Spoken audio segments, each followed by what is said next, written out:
Ok. StatsModel es un paquete de software en Python que surge de antemano por un proyecto de investigación de la Universidad de Stanford, en este caso precisamente del investigador Jonathan. Nace, entiendo el chisme, es que nace en este caso de la necesidad de incorporar elementos que se han venido desarrollando sobre otro lenguaje de programación que es bastante muy bien reconocido en el área, en esta área en especial, que se llama R. R es otro lenguaje también de programación que fue propuesto, si no estoy mal, por estadísticos y por otros matemáticos. Sin embargo, existe pues obviamente un debate que el uso de R, el uso de Python. Yo, sin embargo, personalmente, yo no considero que independientemente de la herramienta, más bien lo que hay que hacer es adaptar la tecnología a resolver un problema. Entonces no tengo ninguna preferencia por los dos. ¿Por qué? Porque existen ciertas ventajas y ciertas desventajas de una y otra cosa, ¿vale? Para este caso particularmente en R existe muy buen bagaje y muy buenas incorporaciones a nivel de uso de estadísticos, también matemáticos, cosas que en Python no se encuentran a menudo. Entonces, pero en Python hay mucha ventaja, mucha evolución en lo que es ciencias de la computación. Entonces, digamos que esas prácticamente diría yo que son las por las cuales uno, digamos, a veces uno tiende a irse por un lenguaje o el otro, R o Python. Entonces, para este caso particular, en la necesidad de adaptar Python, un paquete de Python que trajera o incorporara más bien ciertos elementos de R, pues se creó StatsModels y ha tenido pues una evolución durante los años, donde se han empezado a incorporar ciertos elementos, como por ejemplo el uso de modelos de regresión lineales, eh, eh, también logísticos, si no estoy mal, también el uso para el desarrollo de problemas que son basados en datos en el tiempo, como series temporales, entre otro tipo de características como las que ven acá en pantalla, como métodos no paramétricos, entre otros así. Entonces, yo a veces hago un símil, es independientemente, eh, uno, si ustedes recordarán, en los proyectos ustedes tienen una hipótesis o un problema o una necesidad, ¿vale?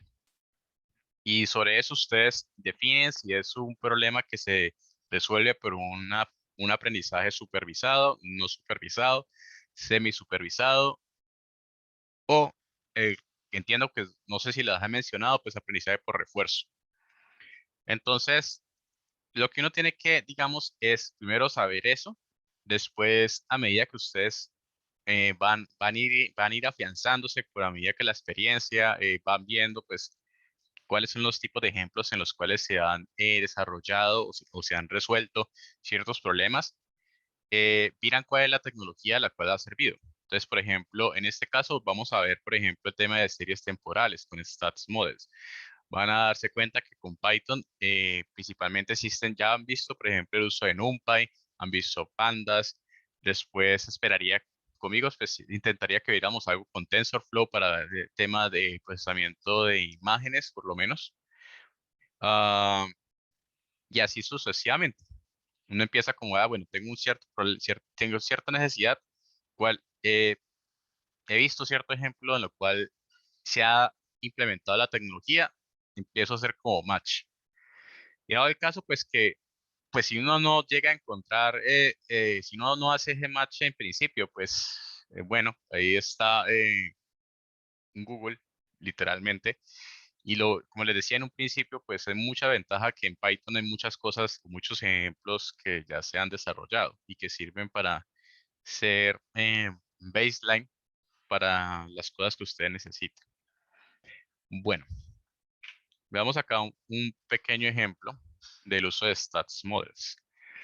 Entiendo pues que ustedes han hecho cálculos en temas de de uso de indicadores de regresión lineal, como por ejemplo el R cuadrado, el R cuadrado ajustado, el uso del tema de la covarianza, ¿sí? estos indicadores P, no sé si los han visto, pues, pero en temas estadísticos creía que usted ya esperaría que tuvieran un flashback por ahí menos ahí, que es cuando un P que sea mayor a 0.05, por ejemplo, y entre otros tipos de indicadores que no entraremos en todos, pero esperaría que parte de estos ustedes ya los vieran que los han calculado, o por lo menos con Jairo han visto parte de estos. Eh, hay otra reflexión que les dejo. Muchos de los indicadores como los que ven acá en pantalla, pues uno dirá en principio que ya están hechos, ¿sí? Sin embargo, es importante, pues como lo que ustedes han estado haciendo con Jairo, que esos indicadores los hagan a mano con el fin de que entiendan cómo incorporar la teoría adaptada en programación. ¿Por qué? Porque existen ciertos roles, como por ejemplo, mm, también académicos o científicos, que si a ustedes les interesaría llamar la atención, pues sería de mucha importancia que ustedes los aprendieran a usar. Eh, por otra parte, también existen roles también como ingenieros de Machine Learning también, que pues, se especializan en ese tipo de cosas. Pues a veces uno lo que hace, por ejemplo, leer artículos científicos, ver ciertas ecuaciones o ciertas funciones matemáticas y uno las adapta también al problema que uno tenga. Entonces, es muy bueno que ustedes también sepan hacer ese tipo de cosas como las que han venido haciendo con Jairo, y que las estén evolucionando. Pero, sin embargo, sí hay que anotar pues, que parte de estos tipos de indicadores también los traen las herramientas de software. Otra cosa, si a usted le llama la atención también, después más adelante apuntarle a este tipo de roles, usualmente también las empresas en sus procesos de contratación, pues colocan, por ejemplo, el cálculo de este tipo de indicadores también. Entonces es muy interesante que ustedes sepan usar NumPy, Python, pues sí, también, obviamente, para hacer este tipo de cosas, ¿vale? Bueno, hagamos aquí un breve ejemplo de cómo hacemos esto. Entonces, para eso, voy a importar la librería de Stats Models, como lo ven acá en pantalla. Voy aquí a compartirles por el chat el comando de Conda para poder instalar la librería de Stats Models por si de pronto lo quieren hacer ahora o después, ¿vale? Entonces, por ahora voy a utilizar la librería de StatModels. Voy a utilizar solamente este de acá. Este no creo que entre ahora, que es el de series temporales, pero igual, ahorita les muestro el ejemplo, no hay ningún lío. Y finalmente NumPy, ¿vale? Para eso, para mostrarles el ejemplo, voy a simplemente para ahora el ejercicio, voy a intentar recrear la siguiente función. Entonces, veámoslo acá. Esta es la función que yo quiero recrear, donde voy a tener una variable independiente, la y, la objetivo, pues. Después voy a tener una serie qué pena, una serie una variable dependiente y una serie de variables independientes. Ahora, mm, las variables que voy a tener es x1, x2 y x3. Esas son las tres variables, ¿listo? Y los betas, que se supondría que estos son los que se deberían calcular por parte del algoritmo de regresión, estos serían los que serían de cálculo. Y aquí tendríamos una constante A. Vale, vamos a intentar entonces hacer esta representación y utilizar stats models para ver cómo funciona esto. ¿Listo? Para eso, voy a pegarme de crear un conjunto de las tres variables, x1, x2 y x3, que tengan un comportamiento normal, simplemente para ahora del ejercicio. Entonces, para eso, voy a crear 100 dígitos, ¿vale? Que van a estar sobre este vector X. Los 100 dígitos van a estar acá. Este va a ser la variable 1, esta va a ser la variable 2 y esta va a ser la variable 3. Y lo que me va a garantizar el comportamiento normal es esta función que tengo acá. ¿Listo? Pero igual Lo que me interesa simplemente ahora es intentar es que ustedes vean es esto. A ver, denme un segundo. Bueno, veámosla como tico acá en pantalla. Voy a imprimir la X, que sería el vector NumPy, que sea compuesto por las tres variables, ¿vale? Para que lo veamos un poquito más visual, vamos a tomar este vector NArray y vamos a transformarlo en un objeto tipo DataFrame. ¿Listo? Entonces, vamos acá, data, pd DataFrame. Le pasamos el vector X que tiene las tres variables y le definimos unos nombres a las columnas. ¿Listo? Entonces, ya ven, por el momento, pues, como esto es sintético, vamos a llamarlo var 0, var 1 y var 2. ¿Listo? Finalmente, lo que va a hacer es imprimir los primeros 10 registros, los primeros 5 registros. Ajá. Entonces, vean acá. Estos son simplemente un conjunto de dígitos que he creado, tres variables, como he mencionado, y que serían x1, x2 y x3. ¿Listo?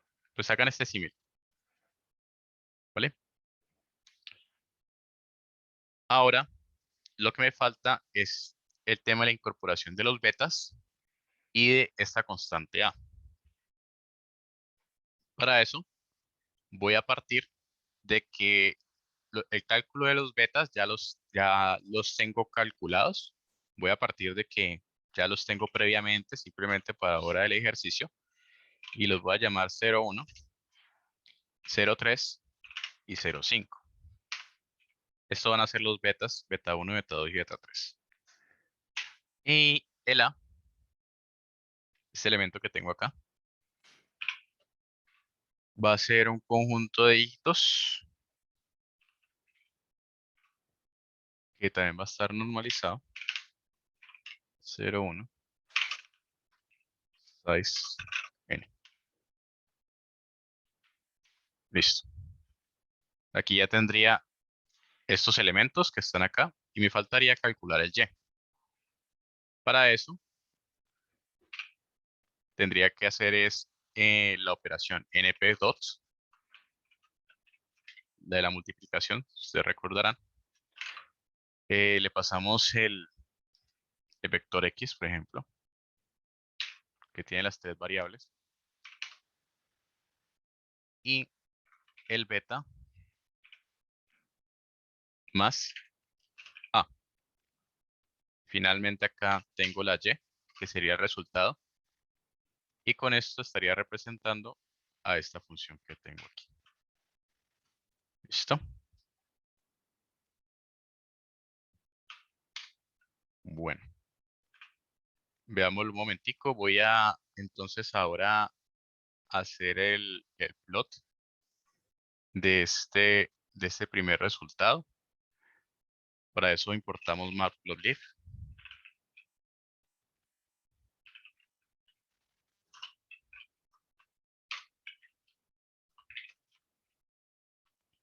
pltplot.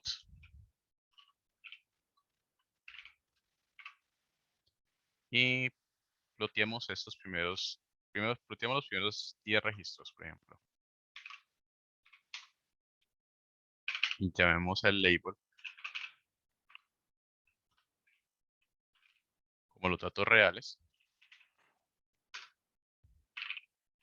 Colocamos una leyenda.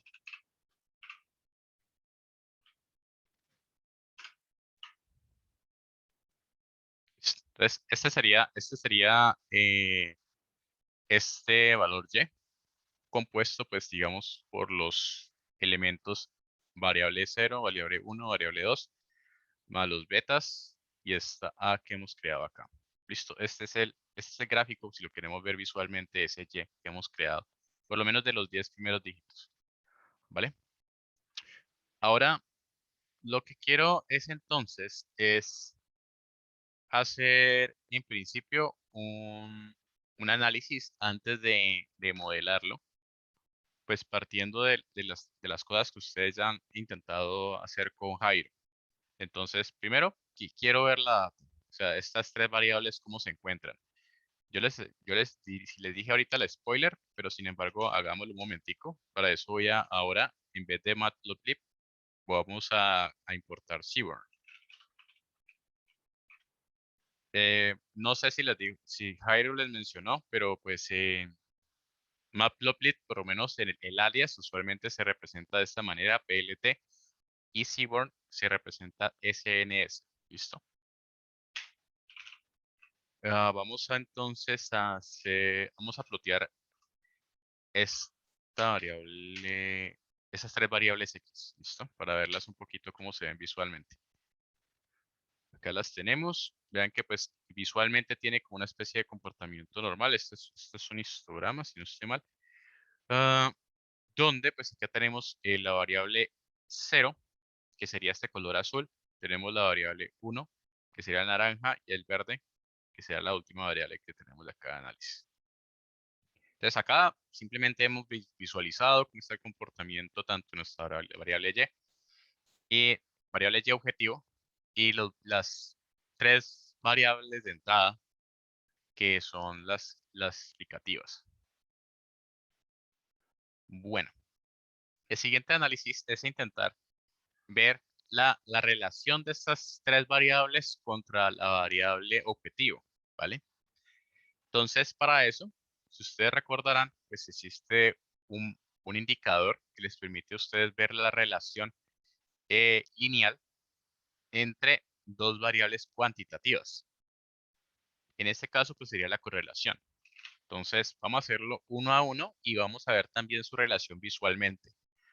Entonces, para sacar la correlación entre dos variables, vamos a hacerlo de esta manera. Existen otras formas también, pero veámosla primero como las voy a mostrar.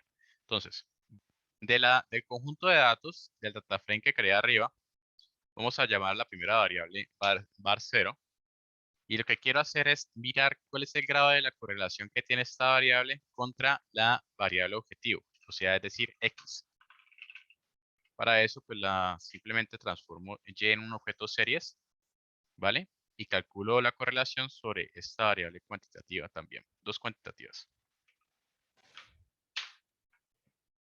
La correlación lineal, como lo vemos acá, nos está dando que es positiva de 0.27. Si ustedes recordarán, esto va entre -1 a 1.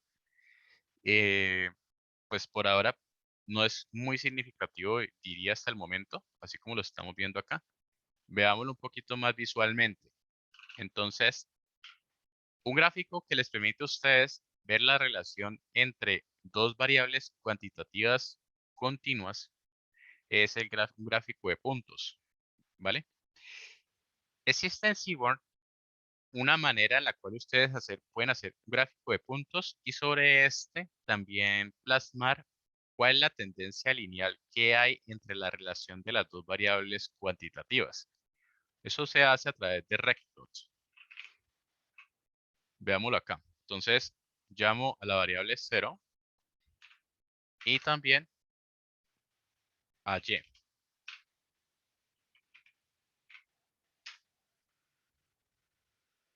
¿Listo? Entonces acá tenemos las dos, el gráfico pues en X y en Y de la relación entre las dos variables. Y esta línea pues me intentaría como representar esta correlación que estamos aquí viendo pues de manera cuantitativa. Entonces, simplemente para que tengan las dos aproximaciones, una cuantitativa y, sí, con el indicador y la otra forma que sería a nivel visual. Depende cómo ustedes finalmente quieran transmitir el mensaje hacia quien ustedes están, digamos, finalmente desarrollando el reporte. A veces ustedes simplemente tienen que hacer esto, pero en otras circunstancias a veces es mucho más representativo uno enviar los mensajes de manera visual a otras personas que no son, digamos, no tienen un concepto tan técnico. Entonces, simplemente tengan presente que a veces tienen, bueno, a veces no, ustedes tienen que tener presente que tienen una serie de herramientas que les permiten llegar de cierta manera a lo mismo, pero la forma en la cual uno lo transmite es distinta. Veámoslo acá, entonces, el mismo análisis, pero en este caso con las últimas dos variables que me hacen falta. Entonces, por ejemplo, var1, ¿qué veríamos acá? Vean que de 0.27 aumentó a 0.34 cuantitativamente. Esperaría pues que este gráfico fuera más inclinado hacia arriba, ¿no? Lo cual parece ser un poquito más, ¿sí? Veámoslo acá, voy a bajarle un poquito de zoom. ¿Sí lo ven por lo menos visualmente un poquito? Entonces, vuelve y juega, ahí estoy intentando ver el análisis de las variables en este caso. Hagamos el último. Sería var2, 0.48. Si ven cómo aumenta aquí la correlación. Entonces, aquí también visualmente también aumenta. Entonces, existen dos tipos de técnicas, bueno, tres. Existen tres tipos de técnicas en las cuales ustedes pueden aplicar para poder seleccionar cuáles son las variables más interesantes en el desarrollo de un modelo, de un desarrollo para el desarrollo de modelos. La primera es, básicamente, ustedes utilizan todas las variables, si tienen las capacidades de hacerlo, todas las variables y las pasan sobre el modelo, ¿sí? Es decir, todas las pasan, completas, completicas. La otra, si no estoy mal, es forward, no me acuerdo cómo es el nombre ahorita en inglés o técnico, pero es, en vez de pasar todas las variables completamente, lo que hacen es pasarlas unas a unas, ¿sí? Es decir, no todas, sino que empiezan a pasarlas unas a unas, ¿vale? Y la tercera es empezando a aplicar técnicas también estadísticas como las que acabamos de hacer ahora, y también técnicas de visualización, o también a través de los mismos indicadores que los modelos también les van a dar, como el que vamos a ver ahora. Entonces, hasta el momento, he visto la representación visual, he visto una representación de cómo se encuentra la relación entre la variable objetivo y las variables explicativas. Ahora lo que quiero es hacer una aproximación donde voy a pasar todas las tres variables a un modelo. El cliente me dijo, vea, yo necesito esto para mañana. Entonces, no sé, tengo X cosas que hacer. Entonces, eh, hagamos un MVP rápido. Entonces, simplemente para que el cliente quería ver es que esa vaina funcionara. Entonces, para eso, voy a utilizar un primer modelo de Stats Models, que es el siguiente. Entonces, voy a llamarlo aquí ULS. Veamos acá la documentación. Entonces, este es un modelo de regresión lineal, como el que vemos acá. Tenemos un conjunto de parámetros que les permite a ustedes determinar cómo es el entrenamiento, cómo va a ser el ajuste del modelo a los datos que se están ustedes pasando por entrada. Esto pues obviamente necesita también un análisis también por detrás, el cual pues yo no voy a entrar hasta el momento. Para eso necesitamos una serie de clases también teóricas donde se explica esto mucho más en detalle. Por el momento mi objetivo es que veamos la implementación de Stats Models y un conjunto de métodos que de aquí para adelante van a ser un poco más familiares en el desarrollo de algoritmos de implementación de algoritmos de Machine Learning. Pues mucho más específicamente con Scikit-Learn. El primero, bueno, la metodología es la siguiente. Entonces, voy a, voy a entonces a pasar, en este caso, para el uso de Stats Models, lo siguiente. Pasamos la variable que vamos a predecir, que es la Y, las variables de entrada. Acuérdense que esta sería entonces la variable 0, la variable 1 y la variable 2. Y este pues finalmente es lo que queremos predecir nuevamente. Lo que tenemos acá sería la representación, lo vamos a llamar model por el momento, ¿vale? Y después lo que hacemos es hacemos un llamado al método fit. ¿Listo? Que ese sería el método de entrenamiento. Bueno, lo ejecutamos.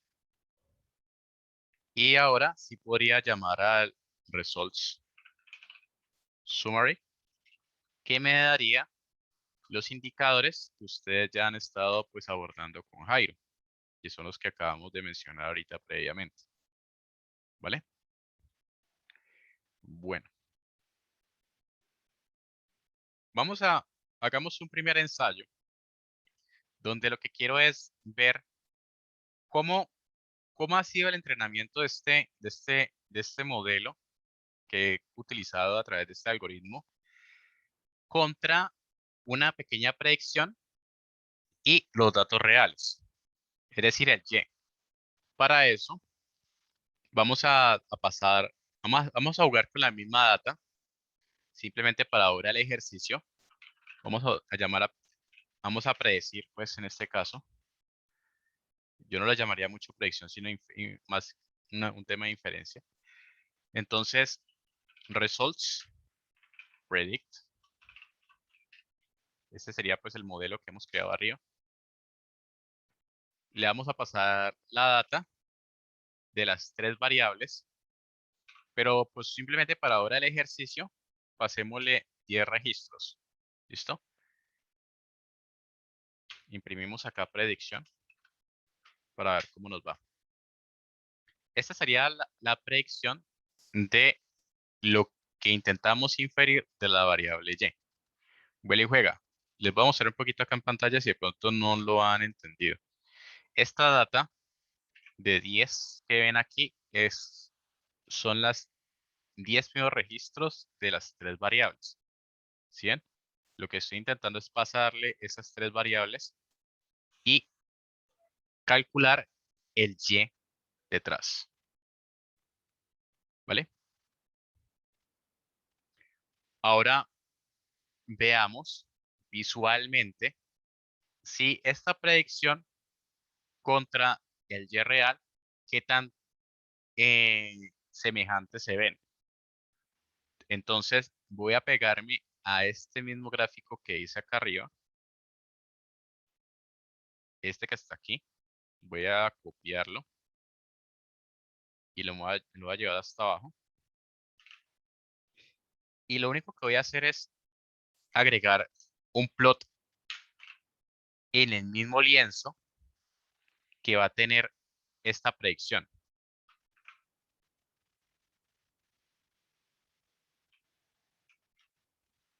Le cambiamos acá prediction si quieren y lo imprimimos.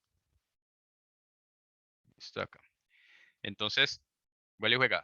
Tendríamos entonces la predicción contra lo real, es decir, el Y gorrito contra el Y sin gorro. ¿Listo? Ahora, ese digamos que sería la aproximación visual. Ahora, ustedes están viendo un conjunto de indicadores que les permiten a ustedes calcular el error que hay detrás de los resultados del modelo que han construido. Dentro de los indicadores que entiendo que entiendo que han visto con Jairo, y de hecho nosotros también hicimos una pequeña introducción de este hace algunas semanas, es el RMSE. En Stats Models, nosotros podemos llamar a RMSE de la siguiente manera. Entonces llamamos Stats Models.tools eval raya al piso measures RMSE y le pasamos a RMSE, en este caso, eh, tanto el Y gorrito, es decir, el Y gorrito y el Y sin gorro, es decir, la predicción contra lo que es real. Entonces, por ejemplo, el Y, un gorrito, sería estos primeros 10 registros contra la predicción. ¿Vale? Lo calculamos y nos da 0.364643. Este es el error, el detrás, ¿no? Ese es el error que hemos tenido de lo que es la predicción contra lo real. ¿Listo? Las distancias de estos señores. Ahora, el objetivo nuestro es intentar mejorar este modelo. ¿Listo? Existen varias maneras. Existen varias maneras de uno mejorar el performance de un modelo, ya sea incorporando, dependiendo en este caso cuál sea la problemática que yo tenga. Pero uno puede, por ejemplo, abordarlo de distintas maneras, como por ejemplo incorporando más información, más variables, reduciendo también variables también, mejorando también, haciendo tuning. Tuning es simplemente así cambiando ciertas propiedades del algoritmo, y existen otros más. ¿Listo? Les he nombrado algunos. Eh, Vamos a hacer un pequeño ensayo para ver cómo nos va. Acuérdense que yo lo puedo hacer en principio porque la metodología de Chris Dien les permite a ustedes empezar a hacer ciclos como un científico. Es decir, podemos hacer ensayos del desarrollo de modelos hasta que ustedes y el negocio consideren que es el momento de salir a producción. Yo a la clase pasada les había dado el siguiente mensaje y es este. Uno, hoy por hoy se habla mucho de lo que es la incorporación de agilismo y también el despliegue o el uso también de agilismo a nivel de infraestructura. Entonces, por ejemplo, hablamos de DevOps, por ejemplo. Voy a darles acá un pequeño abrebocas de lo que usualmente uno tiende a utilizar en, en el uso e implementación de algo que se llama MLOps y otro concepto que se llama DataOps. Entonces, el concepto detrás es que uno tiene dos ambientes, como el que vemos acá. Vamos a crear dos tunelcitos o dos pipelines. Hagamos otro colorcito.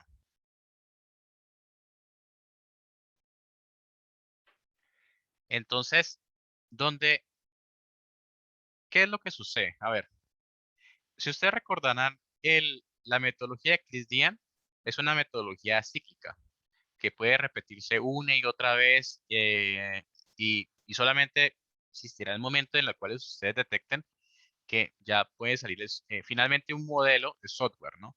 Entonces que salga a producción en un sistema. De hecho, hagámoslo aquí un momentico. Venga, yo me tomo aquí de atrevimiento de aquí de tirar un Picasso aquí.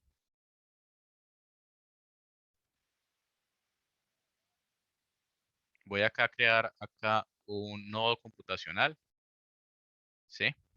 Suponga pues que aquí tenemos un servidorcito acá, ¿vale? Y por acá tenemos un componente, que es el componente de software, que finalmente saldrá ya sea aquí o ya sea acá.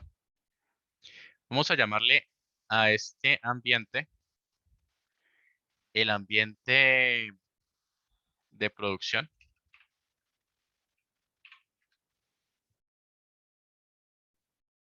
y vamos a llamarle a este otro ambiente el de innovación. Ahí me disculparán un poquito. Este es el de innovación, este es el de producción. Entonces, ¿qué es lo que usualmente uno intenta independientemente de entre los conceptos que uno busca con lo que es MLOps y también con otro concepto que se llama DataOps? Es que estos dos señores, qué pena, este señor que tenemos de esta metodología, Chris Dian, me permita apalancar el proceso de salida a producción mucho más rápida y eficientemente y genere valor a un negocio particular. Vuelve y juega, acá tenemos detrás a un conjunto de usuarios, que son las personas que utilizan los sistemas, ¿no? Entonces acá hablamos hablemos que este es Facebook, ¿no? Por ejemplo. Entonces, que están utilizando los sistemas y usualmente existe el modelo de software que se está intentando desplegar. Pero por acá tenemos a otros señores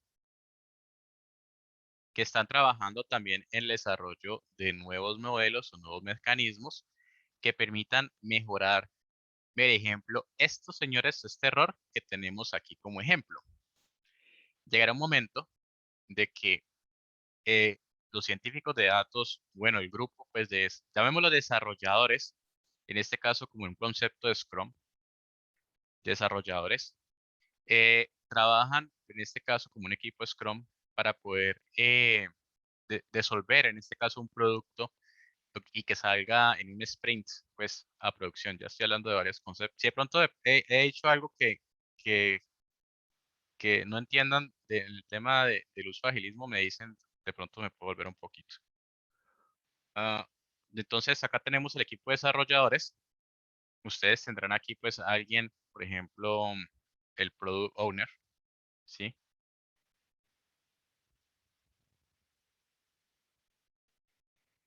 Eh, y la idea es definir, pues, dentro del equipo, pues, cuál es el momento que este software que ustedes hagan desde acá, es decir, el nuevo modelo, pues, pueda pasar por todas las fases que sean necesarias, como por ejemplo la fase de preprocesamiento, pero en la fase de obtención, preprocesamiento, modelado, y todo esto pues puede estar alineándose con la fase de producción. Y eso es lo que uno finalmente intenta agregarle valor a nivel de versiones.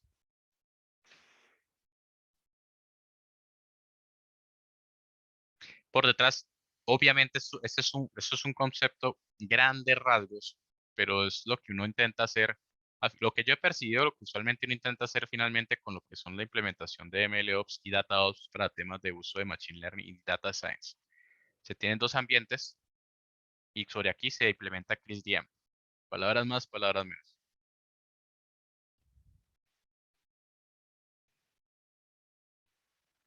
Bueno, bueno, aquí le salió un poquito. De todas formas, eh, más en 4 semanas vamos a hablar un poquito de temas de despliegues eh, de este tipo de software. Entiendo, ¿ustedes ya vieron arquitectura de casualidad? ¿O están viendo arquitectura? Yo no. Ok, listo. Bueno, no pasa nada. Eh, voy a intentar entonces en unas semanas intentarles explicar cómo es el concepto detrás del uso finalmente de incorporación de software, de ese tipo de elementos como un modelo de Machine Learning, ya sea en una solución que independientemente sea una aplicación móvil, independientemente sea una aplicación web, de desktop también, no hay problema, pero lo vemos a nivel conceptual para que ustedes se lleven cómo es lo que uno intenta hacer. Entonces, volvamos acá. Tenemos 0.36, que es el error que hemos encontrado. Vamos a hacer un pequeño ensayo de intentar a través vamos a pegarnos desde la metodología de CrisDM para hacer una nueva iteración del modelo y ver si pues, tenemos la capacidad de reducirlo. Entonces, ¿qué voy a hacer? Me voy a regresar aquí nuevamente, donde vamos a hacer un pequeño ensayo y el experimento que voy a aplicar es, más bien voy a reducir variables, voy a reducir la complejidad al modelo a través de quitar aquellas variables que menos correlación lineal positiva tengan. Entonces, por ejemplo, acá tenemos 0.27, 0.34, 0.48. Es decir, que por hora de la hipótesis que tengo, me voy a ir solamente por estas dos últimas variables y voy a dejar esta acá. Eso simplemente por la hipótesis que acabé de tener, pero a veces no sucede siempre y cuando el cliente me diga, ojo, trucha, usted no puede hacer eso porque yo necesito parametrizar el modelo con esa variable. O sea, a pesar de que esa vaina no esté no aporte tanto, pero toca tenerla a veces. Ahí es donde un poco se sale de las manos uno de ese tipo de cosas. Ahora, vean acá que por lo menos a nivel del uso del P, pues a nivel de significancia, pues acá tenemos este valor mucho menor a 0.05, ese también. Entonces, pues por ahora me voy a ir con estas dos variables por simplemente hora del ejercicio para ver pues, si puedo mejorar el performance del, del modelo, pues de un nuevo modelo que pueda reducir este error. ¿Listo? Para eso, bueno, voy a tomar este código que tengo aquí. Me lo voy a volver a llevar. Hagamos aquí como una especie de paréntesis acá. ¿Listo? Entonces, acá en vez de pasarle las dos variables, sí, qué pena, en vez de pasarle las tres variables, voy ahorita a pasarle solamente dos. Entonces, voy a solamente a seleccionar las dos variables con lock. Seleccionamos todos los registros. Pasamos var1, var2. Ok. Hacemos un results summary.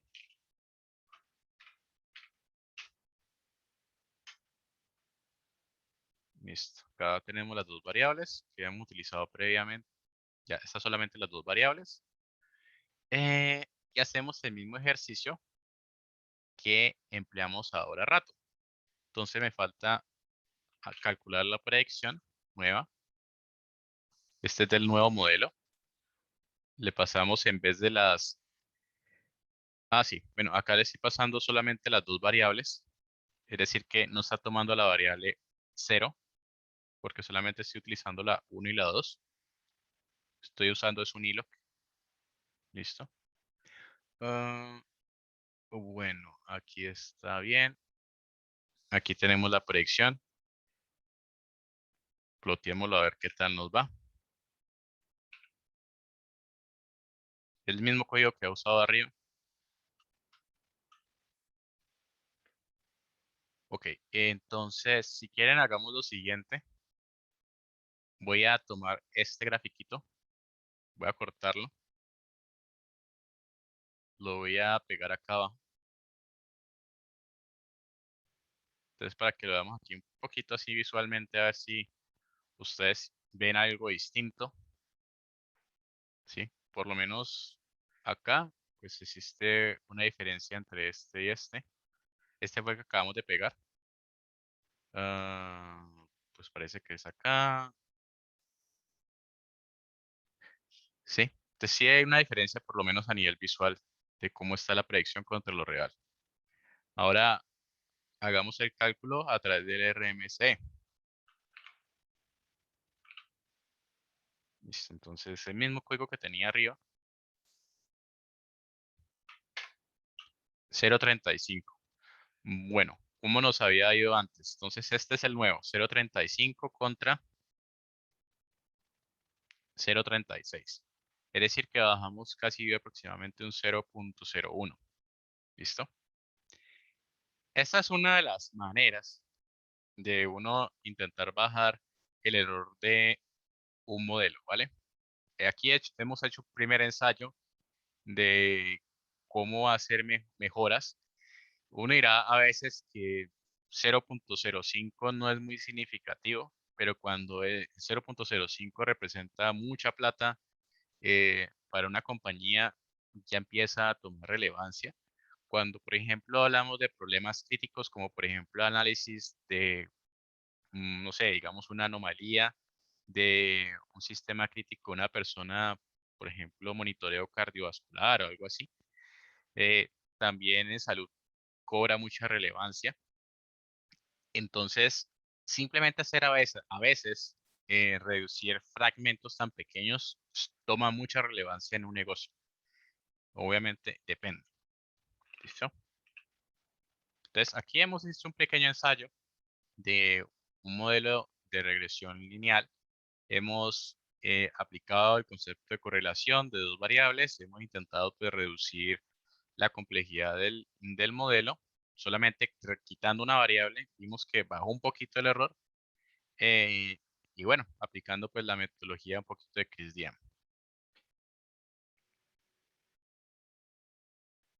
Series temporales.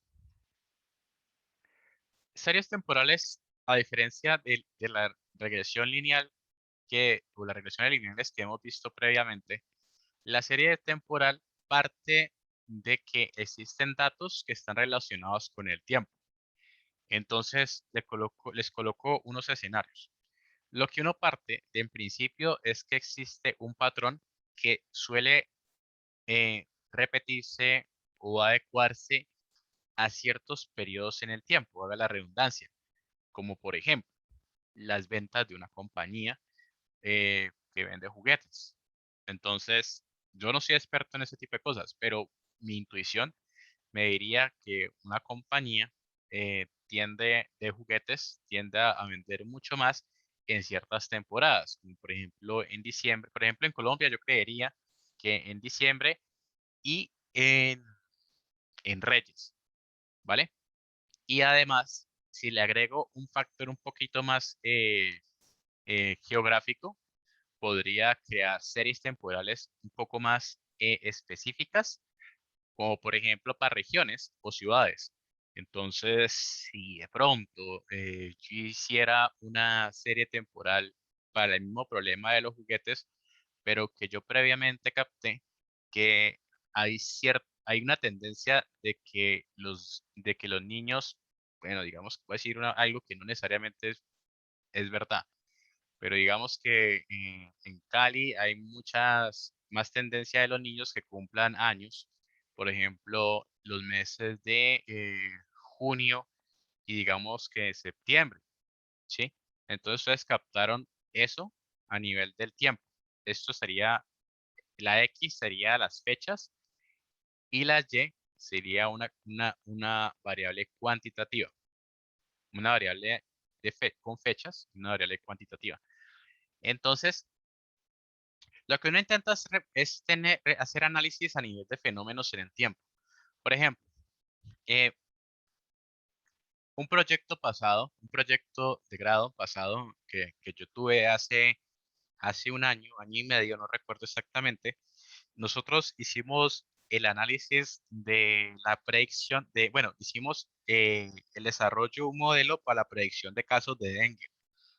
Entonces, nosotros partimos de datos de la ciudad de Buga. Eh, No recuerdo exactamente ya cómo era el análisis del fenómeno del dengue, pero según entiendo, está enlazado a ciertas temporadas del año cuando hay lluvias y cuando no hay lluvias.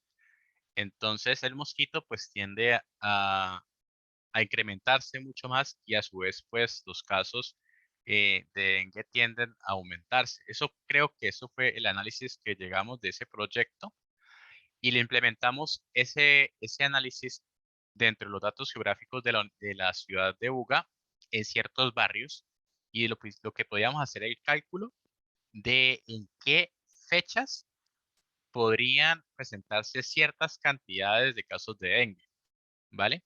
Los casos son una variable cuantitativa y el patrón detrás era el número de casos eh, por fechas, ¿listo? Otro ejemplo. Entonces, todos estos ejemplos se enlazan siempre y cuando la aplicación de ciencia de datos en donde se haga. Por ejemplo, el caso mío. Yo trabajo en temas de ciberseguridad. Entonces, si lo vemos desde el concepto también de análisis de series temporales, pues hay ciertas temporadas en donde los ataques informáticos son mucho más elevados. Y uno, ¿dónde se da cuenta? Y es muy usual y usualmente en Colombia, es cuando hay elecciones. Entonces, usualmente antes de las elecciones y durante las elecciones, tienden a haber muchos más casos de ataques de denegación de servicio a ciertos servidores de instituciones públicas. Entonces, ahí donde uno encuentra, por ejemplo, casos donde se hacen comunicaciones, casos de comunicaciones por ejemplo, a unos servidores, donde, por ejemplo, el tráfico de red se incrementa. Entonces, el tráfico de red tiende a incrementarse. Uno enlaza el tiempo y uno lo que hace simplemente es alinear ese tipo de cosas. Mm, y así sucesivamente. Podríamos hablar un poquito más de eso, pero bueno, espero pues que vean esa alineación. Eh, lo que quiero aquí simplemente acotarles es, dado el caso que ustedes de pronto llegasen a necesitar la incorporación de ese tipo de algoritmos de series temporales, pues hay un material bastante interesante que si a ustedes les llama la atención o si de pronto ustedes van a trabajar en su proyecto de grado, si van a ver analítica avanzada, entiendo que, no sé si finalmente la van a abrir el próximo semestre, no sé, no sé, eso fue un chisme que me echaron el semestre pasado, pero eh, si dado el caso que ustedes necesiten, yo tengo material que les puede servir referente a esto, ya sea en R o en Python, ¿vale? Igualmente en Stats Models está la implementación con algoritmos de ARIMA, AR, que son los que usualmente se utilizan para este tipo de cosas, ¿vale? Pero bueno, hay otro tipo de conceptos que son que necesitan previamente validar antes de implementar un algoritmo de serie temporal como ARIMA o AR. Ahora, pasando un poco del uso de Stats Models y viendo pues que existe una librería para eh, que existe también otra librería aparte de Scikit-Learn, que es una de las grandes más reconocidas también en Python. Eh, en Scikit-Learn vamos a encontrar pues herramientas también para implementación, no solamente algoritmos de implementación de algoritmos de Machine Learning con aprendizaje supervisado, no supervisado, sino que vamos a encontrar otro tipo de utilidades, como para hacer, por ejemplo, extracción de variables, también preprocesamiento de datos y entre otro tipo de cosas, que es lo que vamos a ver ahora. Entonces, existe, creo que está, bueno, está acá y me voy a regresar a la anterior. Ahora, en Scikit-Learn, notarán aquí, esta es una tabla donde uno puede encontrar, por ejemplo, ciertas tareas donde uno puede encontrar las herramientas en Scikit-Learn y en otras no. Como por ejemplo, tareas para hacer imputación de valores que no se encuentran. Sí, en Scikit-Learn hay unos métodos, unas herramientas para hacer ese tipo de cosas. Codificación de variables categóricas que lo vamos a hacer ahora, aunque entiendo que ustedes también ya lo vieron con Jairo. También está en Scikit-Learn. Vean acá que el tema de series temporales no se encuentra, ¿vale? Por lo menos para el tiempo que yo tomé captura de esta tabla.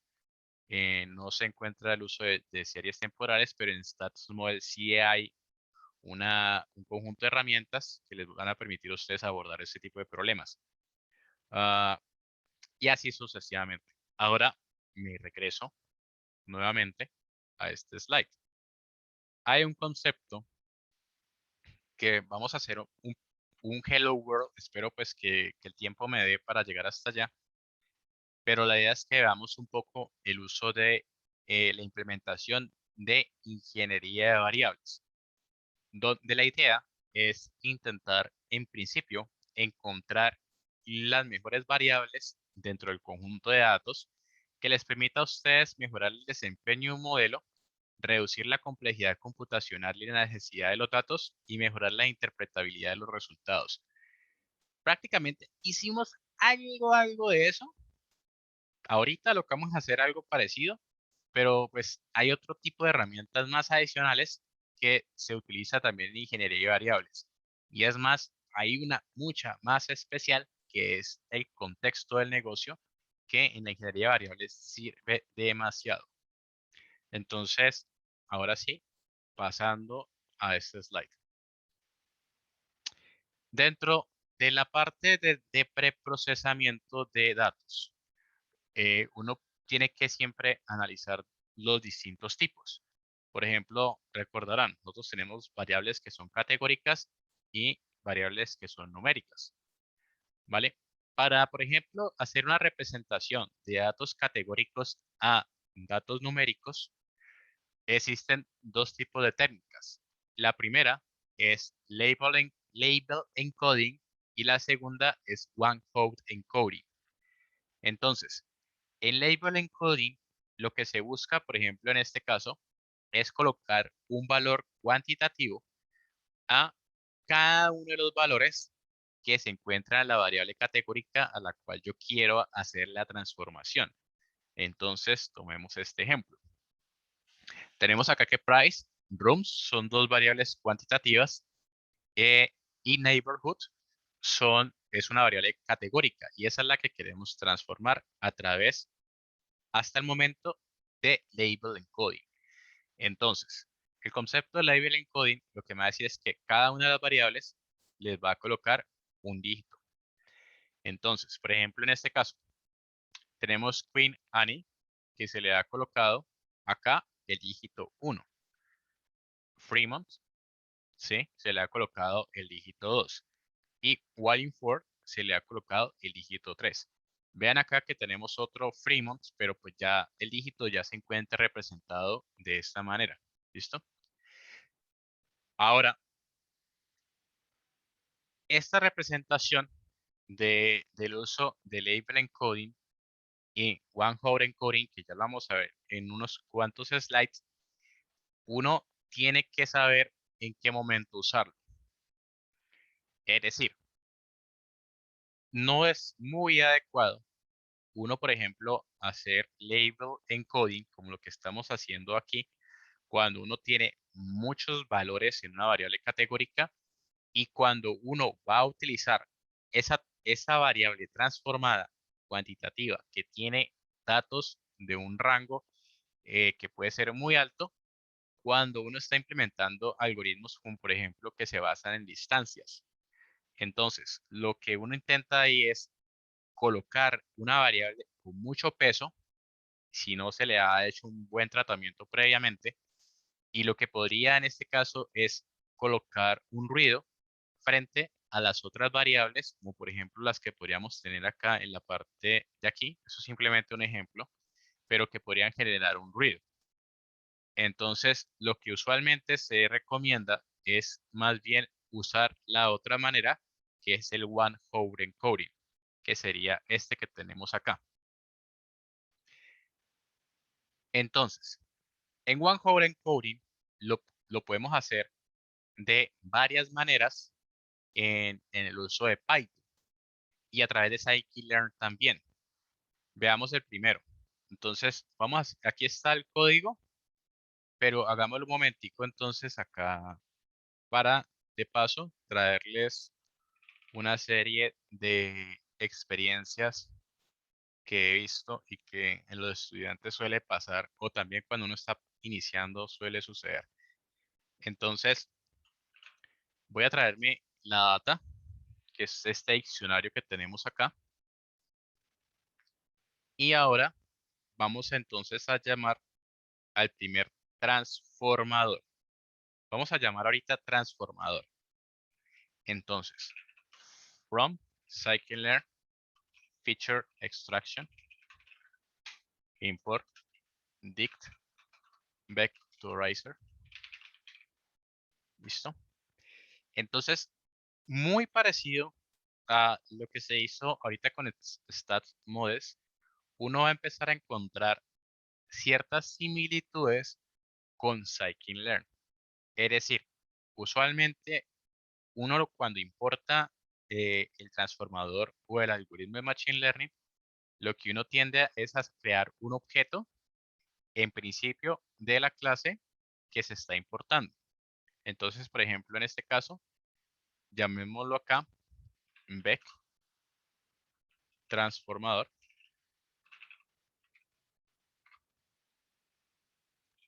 ¿Sí? Así lo vamos a llamar el nombre de esta instancia, de este dict vectorizer.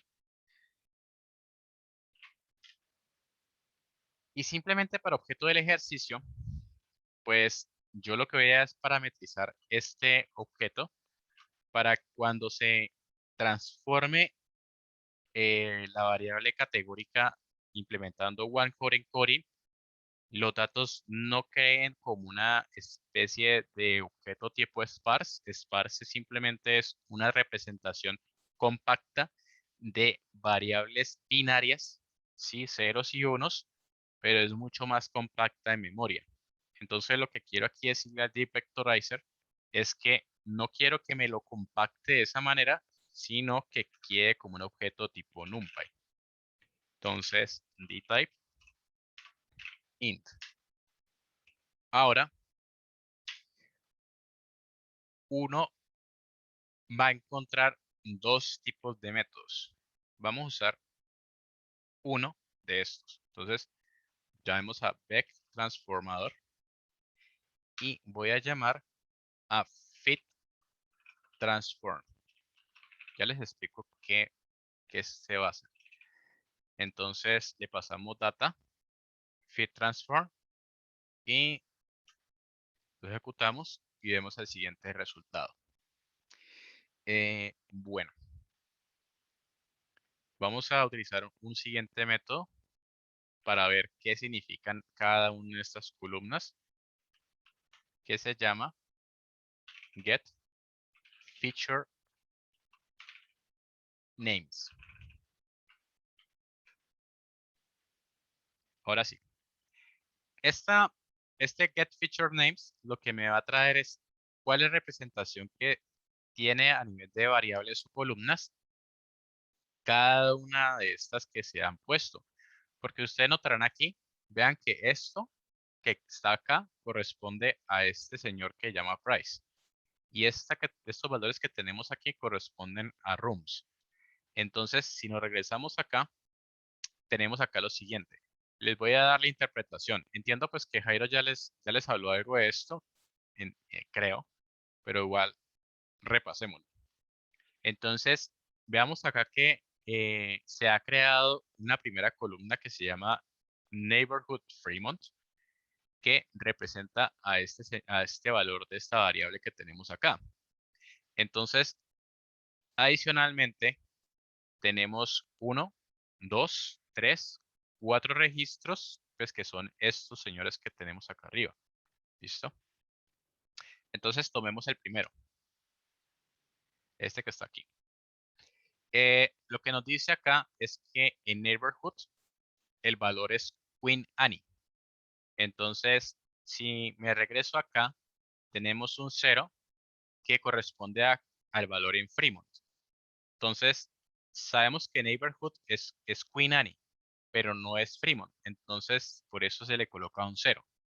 Ahora pasamos a la siguiente columna, que corresponde a Queen Annie. Como el valor sí es Queen Annie aquí en el registro, entonces se le coloca un 1. ¿Listo? Después pasamos a la siguiente columna, que corresponde a Wallingford. Entonces, como este es Queen Annie, por eso se le coloca un 0 en esta columna que corresponde solamente a los valores de Wallingford. ¿Vale? Y finalmente se completa. Hagamos este último de acá. Entonces, el segundo registro. Tenemos solamente Fremont. Por eso, la primera columna que corresponde a Fremont, tenemos el 1. Y en las siguientes tenemos ceros. ¿Listo? ¿Alguien tiene pronto alguna duda respecto a esto? Lo que se ha hecho, cómo se implementa este one for encoding.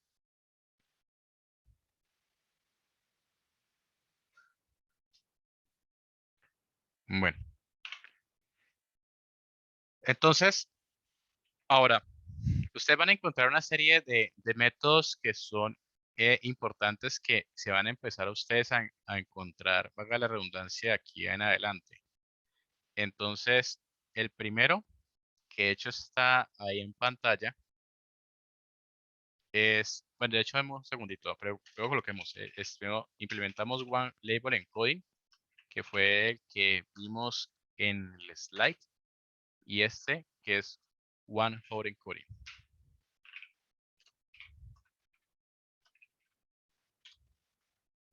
Y hay una serie de métodos que ustedes van a encontrarse muy a menudo, que son los siguientes. Entonces, usualmente la metodología marca que primero ustedes instancian el objeto. Segundo, pueden llamar a un método que, por ejemplo, solamente es este pedacito que se llama fit. El segundo podría ser transform, que sería este de acá. Y el cuarto, bueno, me falta un quinto. El cuarto es fit transform, como el que tenemos acá arriba. Y el quinto es el de predict, que es el que usamos en la parte de arriba. Entonces, el fit es como entrenar, transformar. Este sería entrenar y transformar. Y el último sería predecir o inferir, pues en mi caso. Ahora, es muy importante que tengan presente lo siguiente, que es usualmente de los errores que uno tiende a presentar cuando uno está iniciando en este tipo de cosas. Deme un segundo.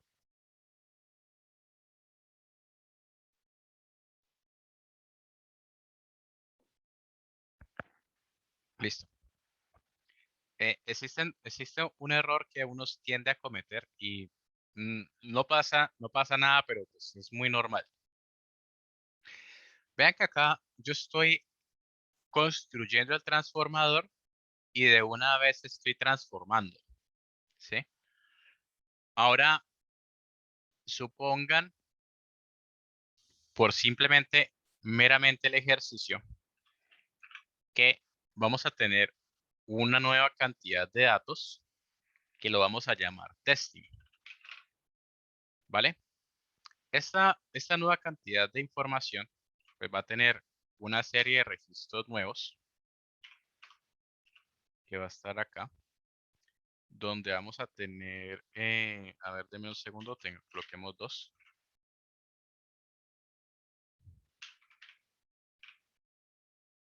Coloquémoslo aquí simplemente para meramente el ejercicio y Ceci, no sé, Beberiana.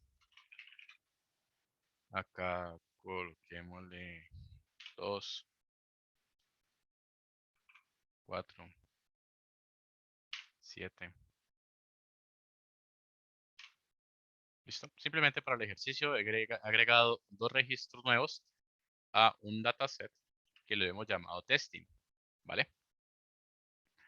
Entonces voy a guardarlo y vamos a utilizar este mismo transformador para transformar estos nuevos registros, ¿vale? Entonces para eso me apegaré a este método, transform.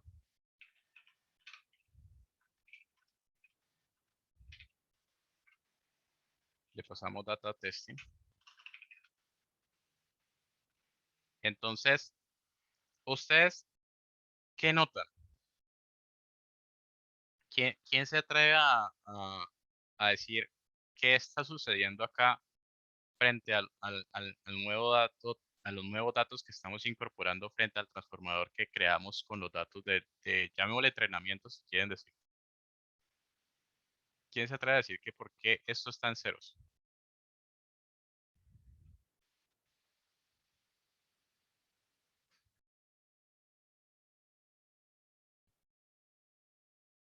¿Nadie? Porque el transformador no se entrenó con el nuevo, con los nuevos datos. Exacto, exacto, Camilo. Exacto. Gracias por participar. Exactamente eso es lo que está sucediendo. Vean que, y eso es un error que suele suceder, valga la redundancia, cuando ustedes, no sé si ya vieron, pero uno usualmente, cuando uno está construyendo modelos, uno tiene un set de entrenamiento y uno suele tener un set de testing, ¿vale? Bueno, aquí pueden haber otros más, pero usualmente uno tiende a tener estos dos. ¿Qué pasa? Cuando uno crea solamente el transformador con los datos de entrenamiento y no se ajusta al testing, uno empieza a tener errores como el que tenemos acá. ¿Qué debió de haber sucedido? Entonces el transformador debió de haberse adaptado, en este caso, a los nuevos datos del testing. Entonces, Hagámoslo acá un momentico. Hagámosle fit transfer de una vez. Data testing. Y aquí ustedes notarán pues que vean que se quedaron otras dos nuevas columnas que corresponden a ICESI y a Javeriana. Veámoslo acá. Es get feature names. Me lo voy a llevar otra vez. Y acá está. ICESI y Javeriana. Ojo porque esto suele ser un error que a veces uno comete simplemente con el transformador que uno está adaptando a solamente un conjunto. Y usualmente suele suceder cuando uno lo aplica al set de entrenamiento y no se lleva al set de testing. Sebastián.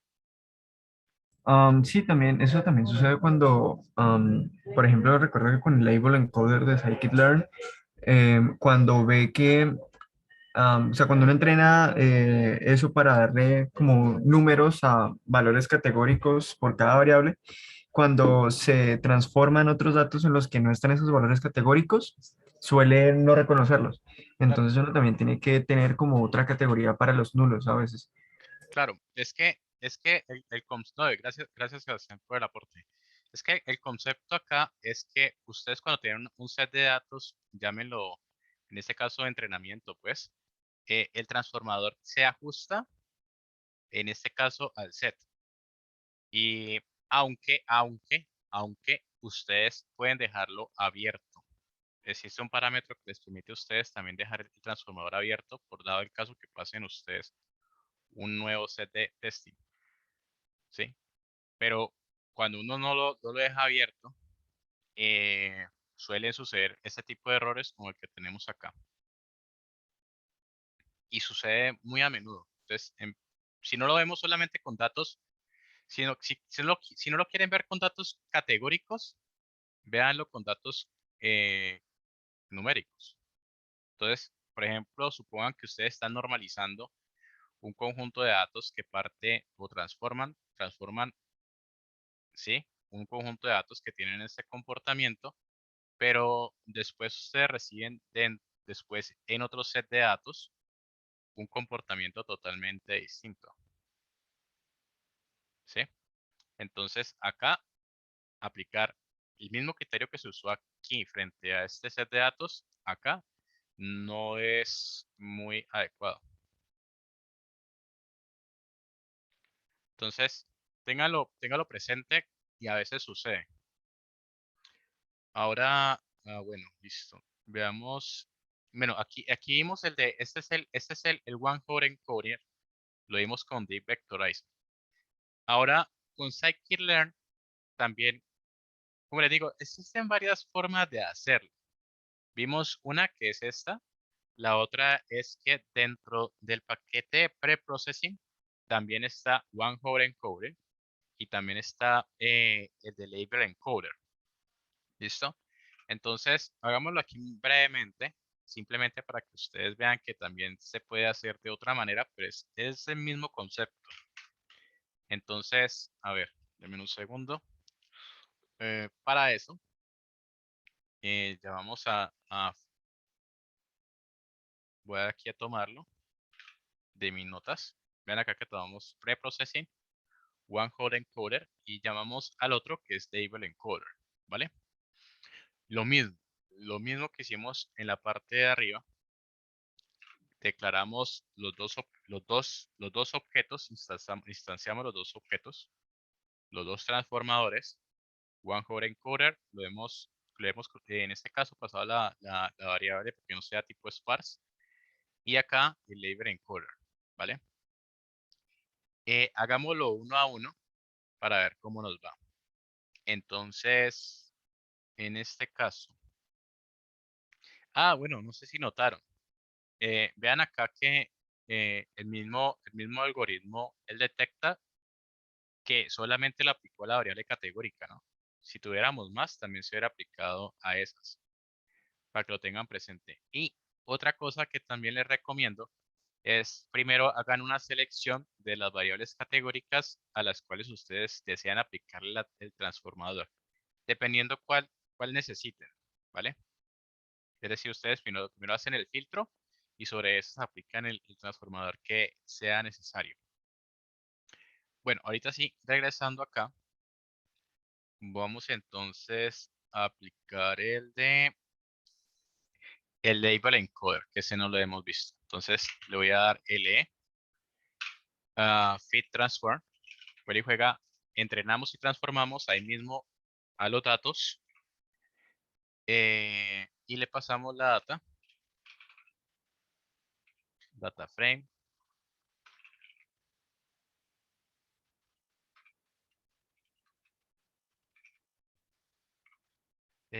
data, porque esto es un diccionario que teníamos acá arriba. Y finalmente le paso la variable neighborhood.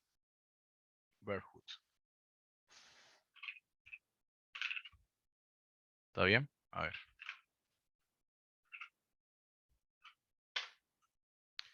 Listo. Entonces, a ver.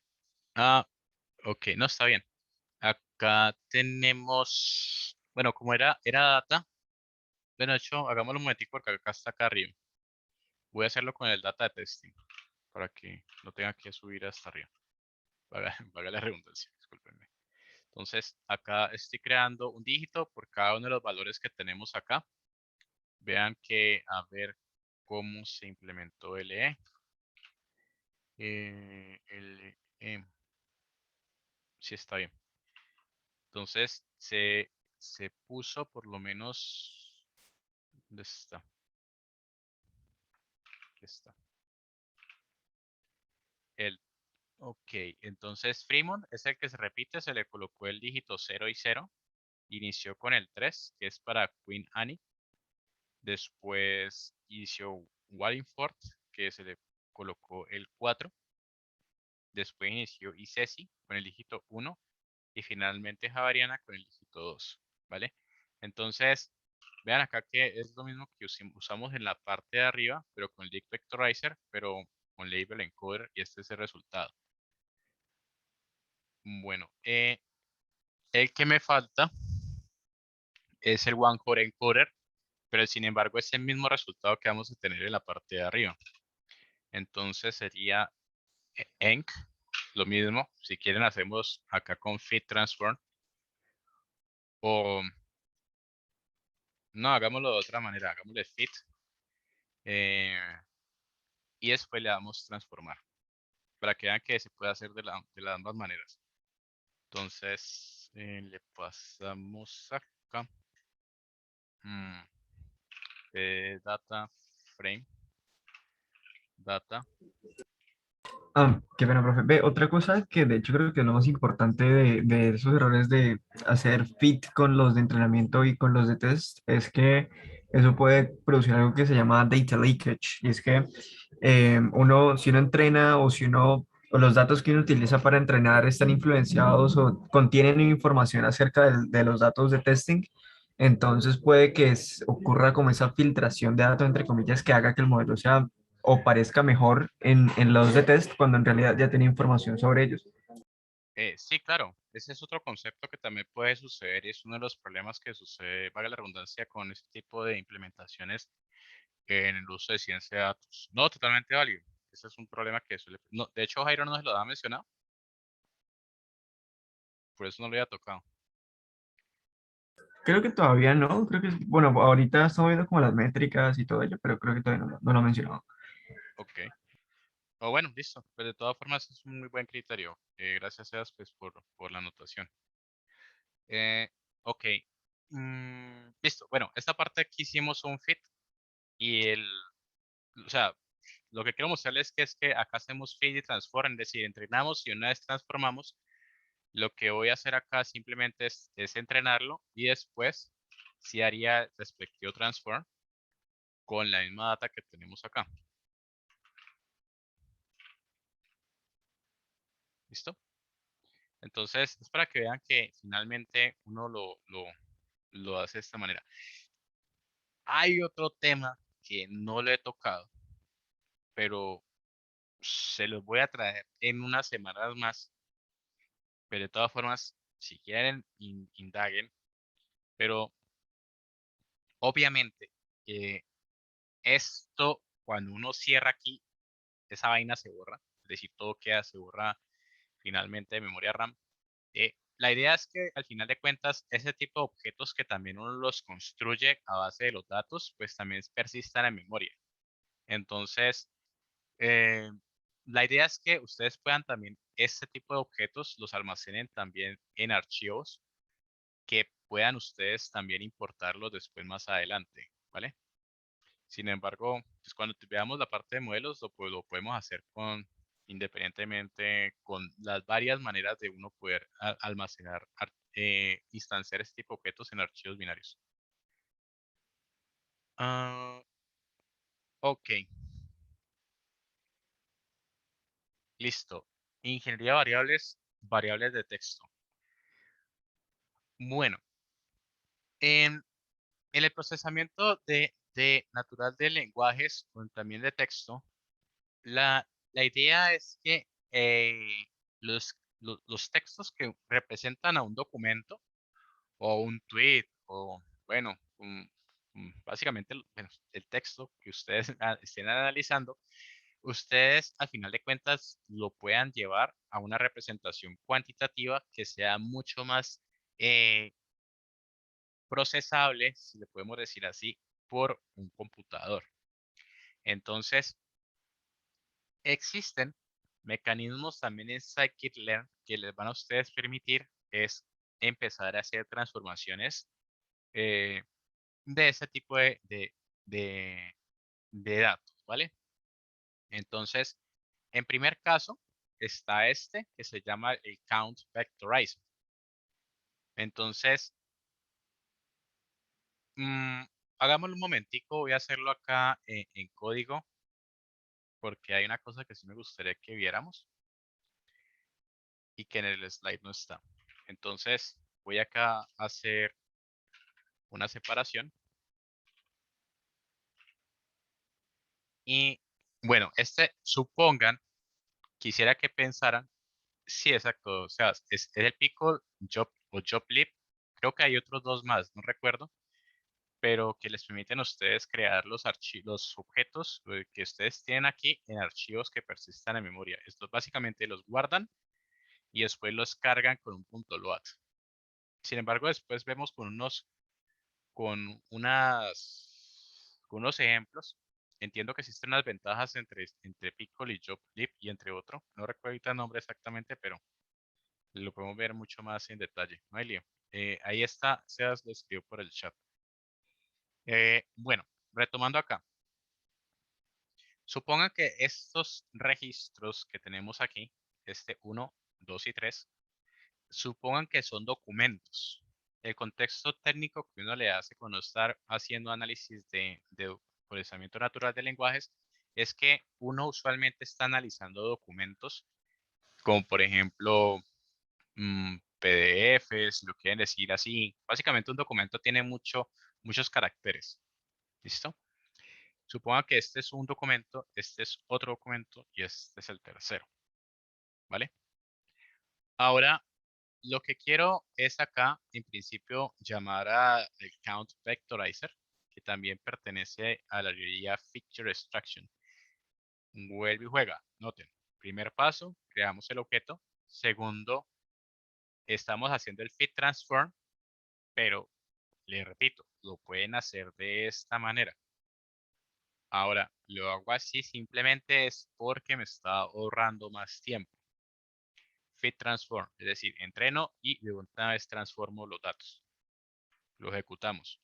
A ver qué pasó. Sample. Ah, qué pena. Aquí está. Listo. Y acá los datos están en formato sparse. Vamos a transformarlos en un formato de data frame para que lo veamos un poquito. Para eso, lo llevo a ToArray. Obtengo las columnas del transformador, como lo hicimos acá arribita. Y finalmente tenemos esto. Entonces, interpretemos qué está sucediendo acá. Tenemos 1, 2, 3 registros. 1, 2, 3 registros.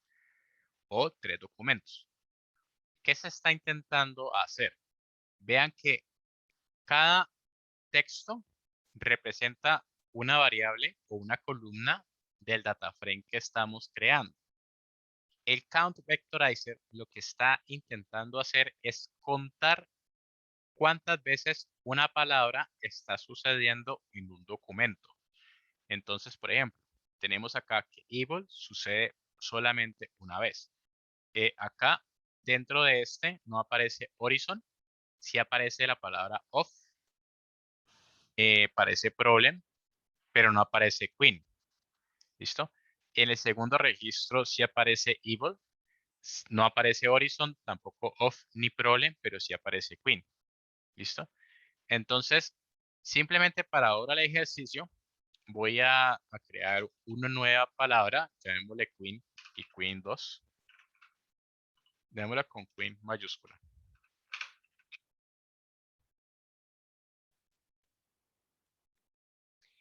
Y otra recomendación que les hago es esta. Acá yo me estoy apegando de que tengo pues programación enriquecida, donde puedo guardar este resultado para simplemente compararlo con lo nuevo que voy a hacer.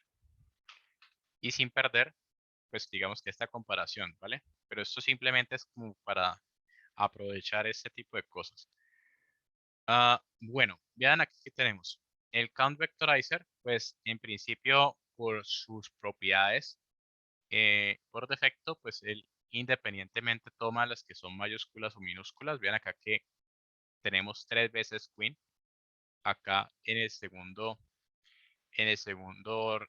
documento. Si notarán, tenemos 3. Acá tenemos evil. Eso es lo que intenta hacer con un count vectorizer, ¿vale? Ahora, estas son las tipo de cosas, pues los primeros, ese es el segundo paso. El segundo paso que uno realiza cuando uno está haciendo procesamiento de texto.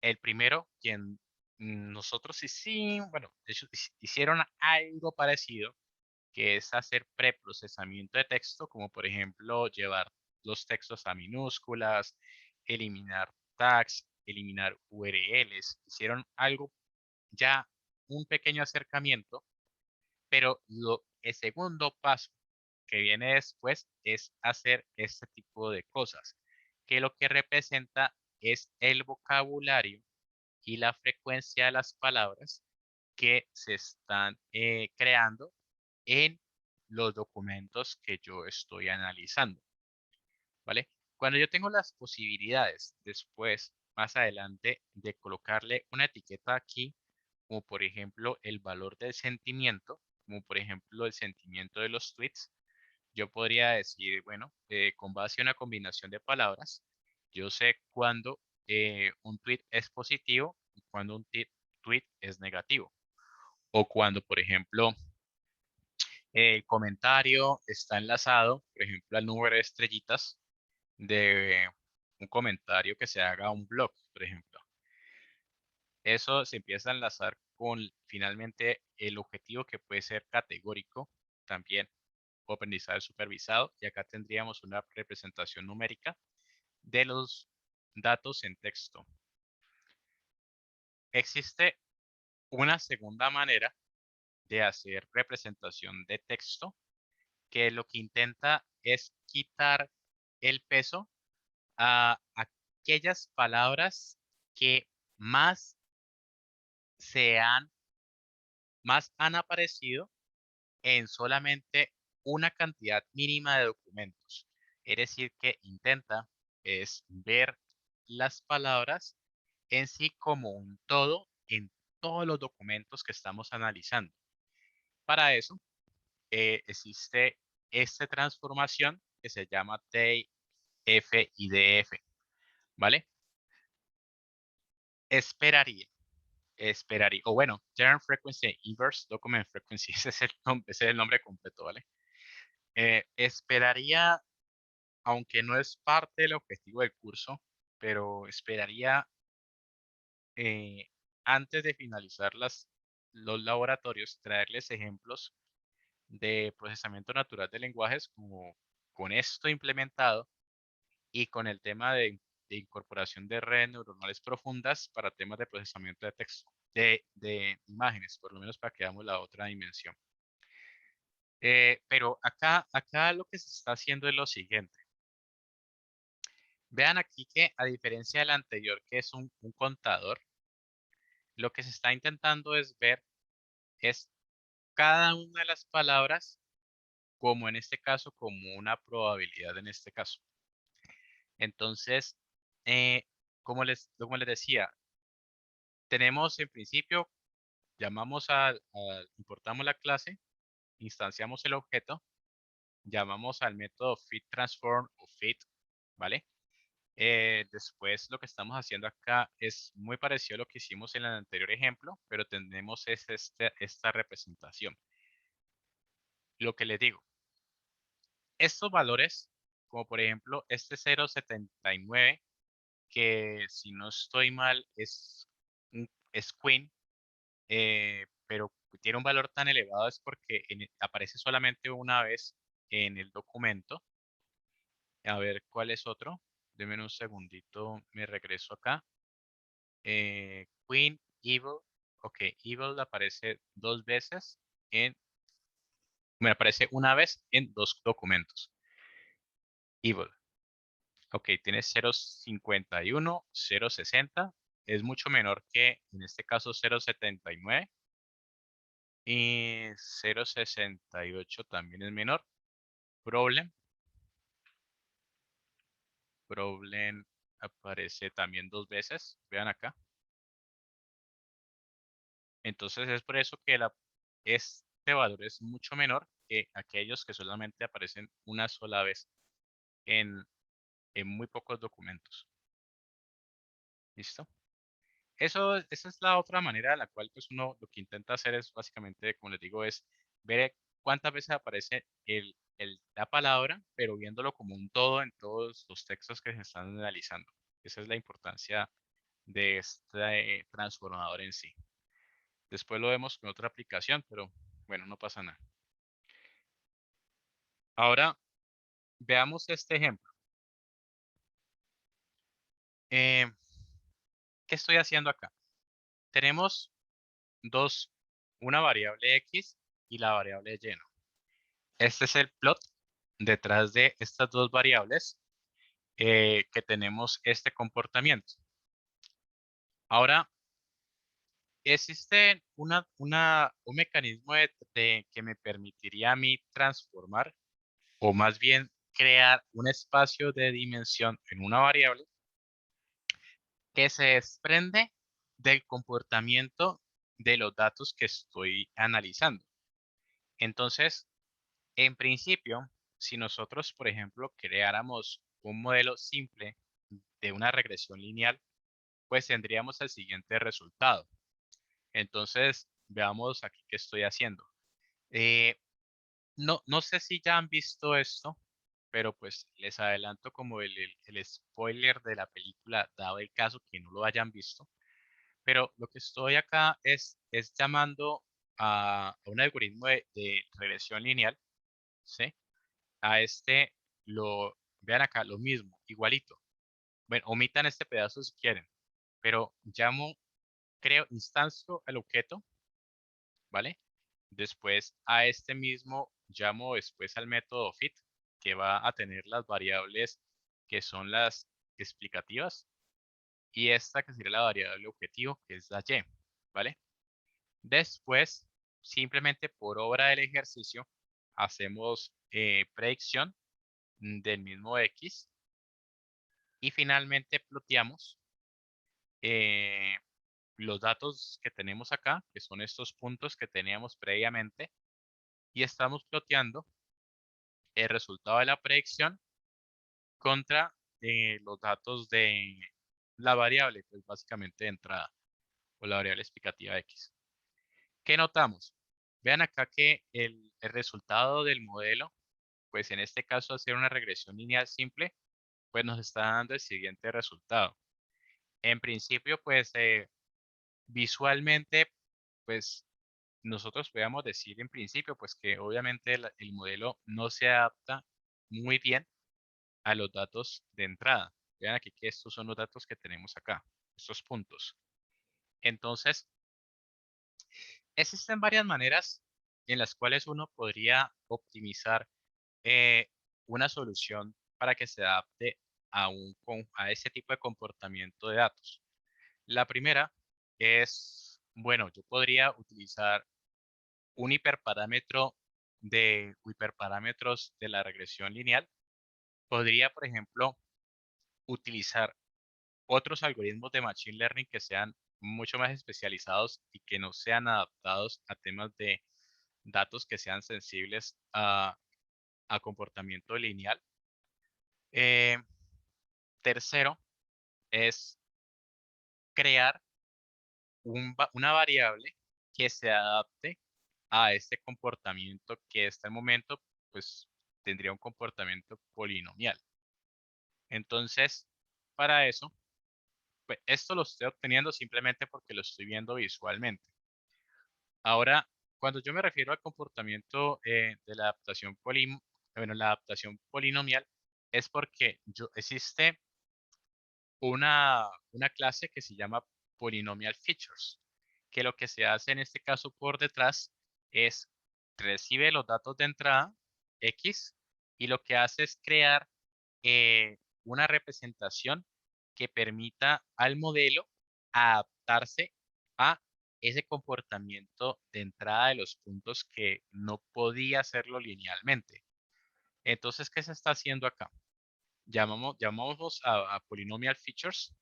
Aquí simplemente lo que estoy haciendo es agregándole una adaptación, un degree, que le estoy aquí, esto es un hiperparámetro que ustedes pueden modificar.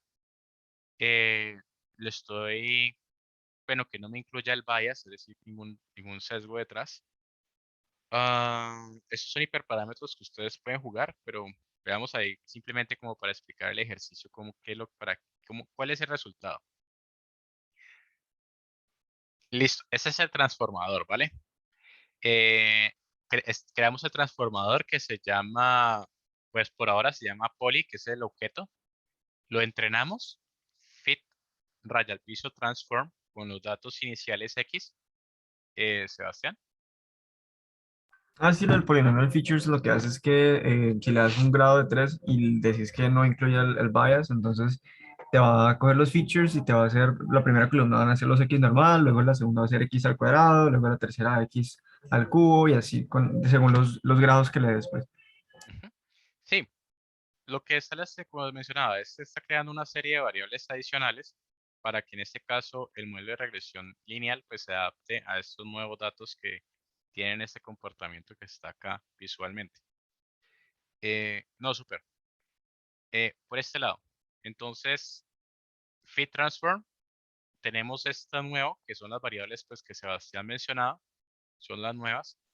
Estas nuevas variables x2 las pasamos ahora sí al algoritmo de regresión lineal que hemos usado previamente y ahora sí le hacemos el predict a los datos que se han sido transformados.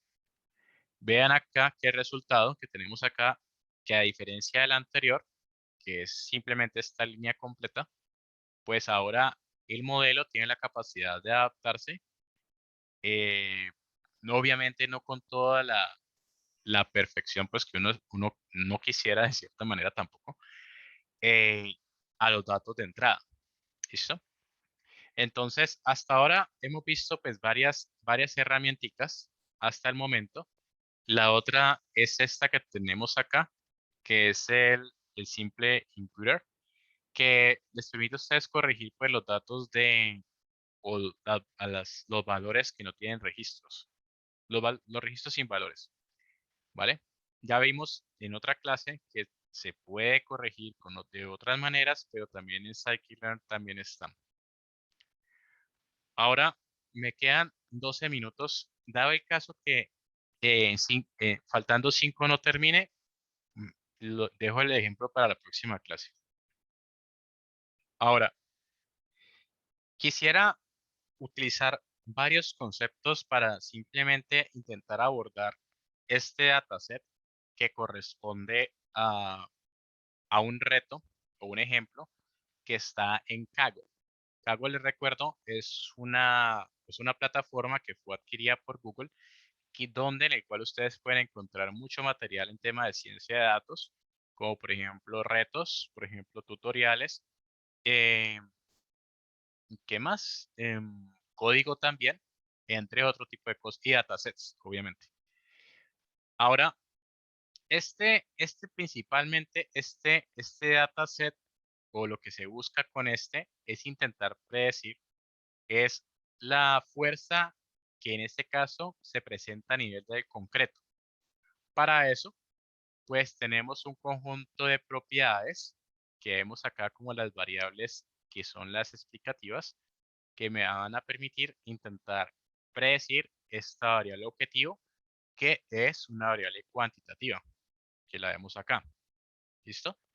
Entonces, en principio, vamos a pegarnos a hacer por ahora algo muy sencillo, que es un gráfico. Entonces, voy a acá a pegarme del material que está en el video, que está en Moodle, que le reitero, dado el caso que alguno de ustedes no, crea que necesita reforzar un poco el tema del desarrollo de visualizaciones o plots con Matplotlib y Seaborn, ahí van a tener una introducción, dado el caso que lo necesiten, ¿vale? Pero acá lo que quiero es apegarme un poco para intentar encontrar las mejores variables que me permitan intentar resolver esto y algunos de los conceptos de ingeniería de variables que hemos visto. Bueno, primero, lo que estoy haciendo acá es un primer gráfico de puntos, donde notarán ustedes en la parte del eje Y la variable objetivo. Entonces, y en la parte del eje X, cada una de las variables cuantitativas que son las explicativas, ¿vale? En principio, si hacemos este análisis visualmente, ¿quién me dice cuál creen que es la más relacionada o más que tiene mejor relación ah, cuantitativamente, positivamente, con la variable objetivo? Con solamente esta visualización, ¿cuál creen que estas variables es la más interesante? ¿Quién se atreve?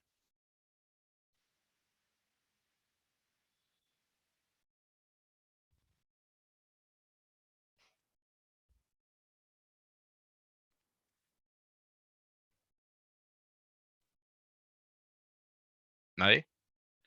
¿Cuál es que la variable objetivo, perdón? Es la de Comprehensive Strength, la que está en el eje Y.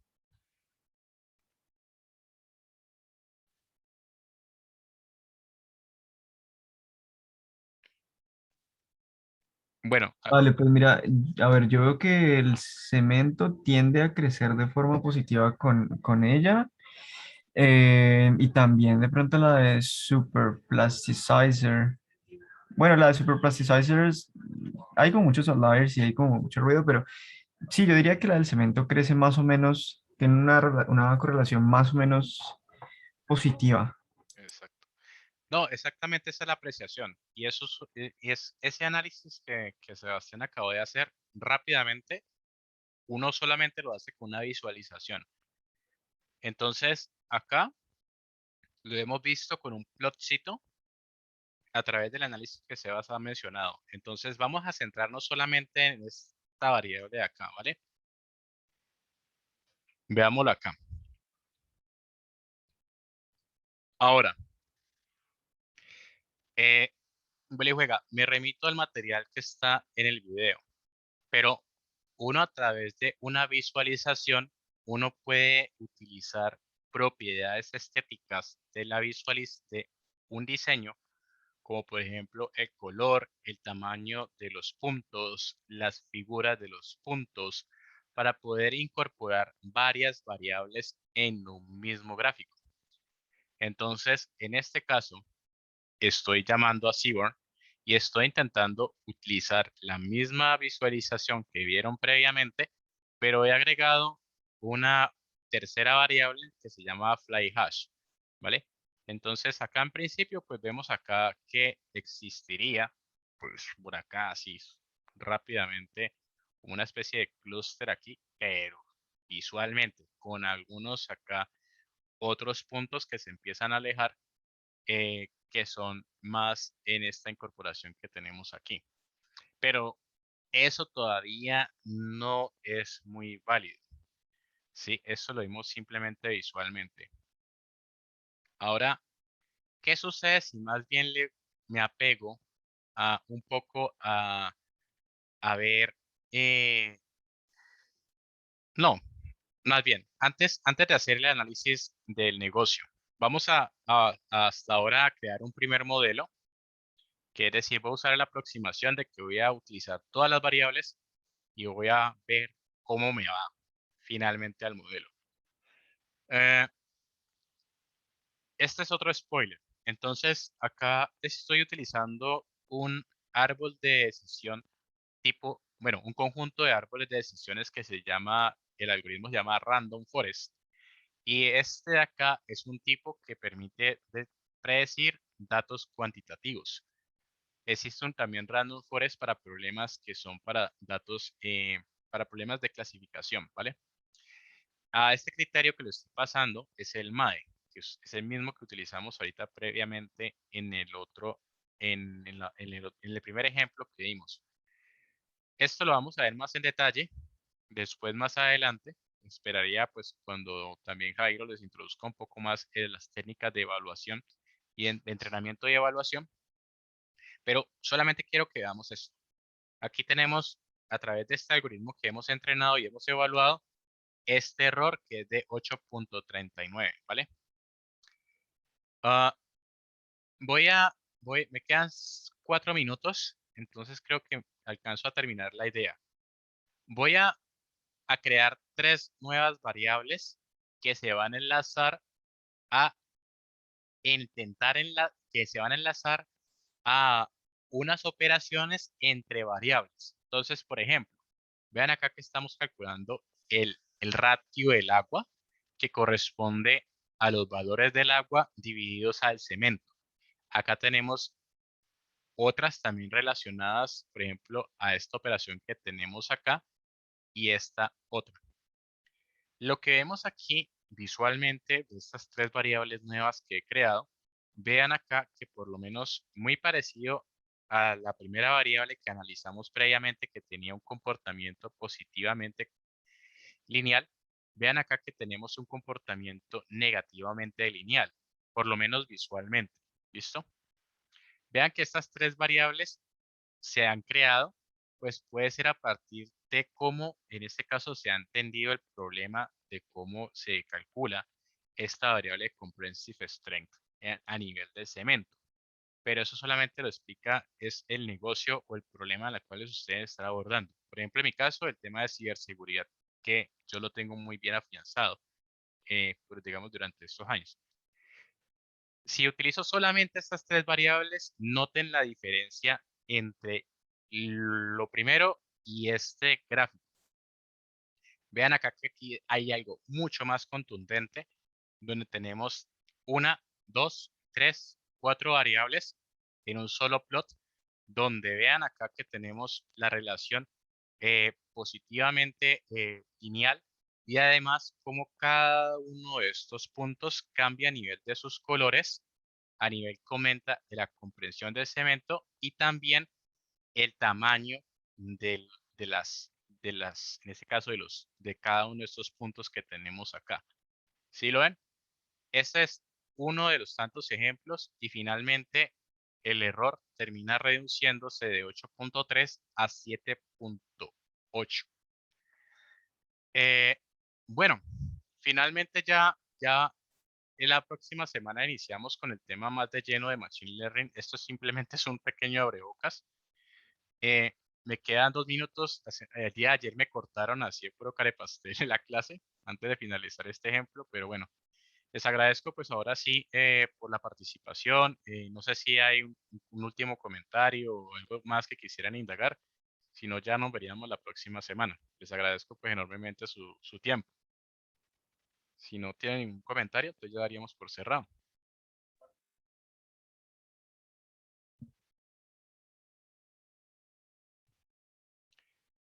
Bueno, entonces, no siendo más, bueno, les agradezco enormemente por su tiempo y ya nos veremos la próxima semana. Muchas gracias a todos. Gracias a usted, profe. Profe, que estés bien. Muchas gracias.